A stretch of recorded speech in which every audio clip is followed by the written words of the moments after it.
ഇതാണോ കോൺഗ്രസ്? ഇത് തന്നെയാണോ ഇന്ത്യയുടെ ജീവാത്മാവും പരമാത്മാവും? ലോക മനസ്സാക്ഷിയുടെ മാണിക്യ കൊട്ടാരത്തിൽ വിരാജിക്കുന്ന മഹനീയ സുൽത്താൻ, ഭാരതാംബയ്ക്ക് വേണ്ടി പിടഞ്ഞു വീണ രാഷ്ട്രപിതാവ് ഗാന്ധിജിയുടെ പ്രസ്ഥാനം, മതത്തിന്റെ പേരിൽ വിഘടനവാദം ഉയർത്തിയ മുസ്ലിം ലീഗിനോട് അള്ളാഹുവിന് സുജൂദ് ചെയ്യുന്ന ഓരോ തരിമണ്ണും പ്രപഞ്ചത്തിൽ എവിടെയാണെങ്കിലും അത് മസ്ജിദാണെന്ന പ്രവാചകന്റെ പ്രകീർത്തനം പ്രകമ്പനം കൊള്ളിക്കുന്ന തരത്തിൽ പ്രസ്താവിച്ച് മതത്തിന്റെ പേരിൽ എന്തിനീ രാജ്യം കീറിമുറിക്കണം എന്ന് വിളിച്ചു പറഞ്ഞ വിഭജന വിഘടനവാദത്തെ ശക്തിയുക്തം എതിർത്ത നെഹ്റുജിയുടെ പ്രസ്ഥാനം, ഹിന്ദു മുസ്ലിം ഐക്യമില്ലാതെ ഒരു ഇന്ത്യയില്ല എന്നുറക്കെ ഉദ്ഘോഷിച്ചുകൊണ്ട് ഞാനൊരു ഒന്നാന്തരം മുസ്ലിമാണെന്നും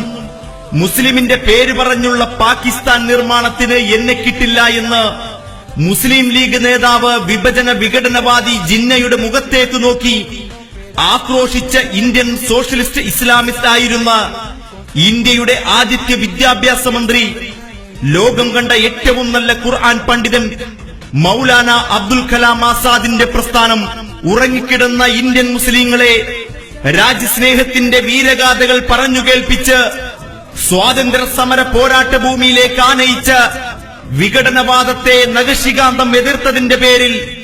മുസ്ലിം ലീഗിന്റെ കണ്ണിലെ കരടായി മാറിയ ധീരനായ വീരപുത്രൻ, കൊടുങ്ങല്ലൂരിന്റെ സന്തതി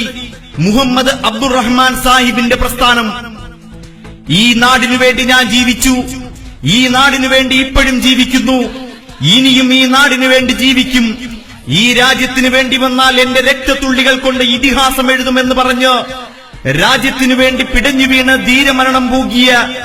ലോകം കണ്ട ഒരേ ഒരു ഉരുക്കുവനിത ഇന്ദിരാജിയുടെ പ്രസ്ഥാനം,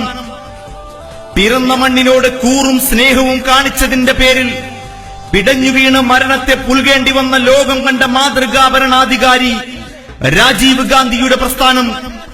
645 ജില്ലകൾ അടങ്ങിയ കോടാനുകോടി കാതങ്ങളുള്ള ഇന്ത്യ രാജ്യത്തിലെ ഇത്തിരിപ്പോന്ന ഒരു ഇട്ടാവട്ടത്തിലെ ഇറയിത്തിരുന്നുകൊണ്ട് ഇമവട്ടം കാണിച്ച് ഇന്ത്യൻ നാഷണൽ കോൺഗ്രസിന് നേരെ നോക്കി ഇത്തിരി മുള്ളിയാലും മുക്കിയാലും മുട്ടൽ മാറുമെന്നല്ലാതെ വിഘടന വിഭജനവാദി സന്തതികളെ ഒന്നോർക്കുക. ഇടനെഞ്ച് തകർക്കുന്ന ബ്രിട്ടീഷ് റൈഫിളുകൾക്ക് മുൻപിൽ വിരിമാറ് കാണിച്ച് ഇടറാതെ തളരാതെ പതറാതെ പോരാടി ഇന്ന് നീയടക്കം വലിച്ചു കയറ്റുന്ന സ്വാതന്ത്ര്യത്തിന്റെ ജീവവായു കൊണ്ട് ഈ നാട് പുതുജീവൻ നൽകിയ ഞങ്ങളുടെ ചങ്കിലെ ചോരയായ ഈ ഇതിഹാസ പ്രസ്ഥാനത്തെ ആർക്കും ഒരു ചുക്കും ചുണ്ണാമ്പും ചെയ്യാൻ കഴിയില്ല. ജയ് കോൺഗ്രസ്, ജയ് ഹിന്ദ്.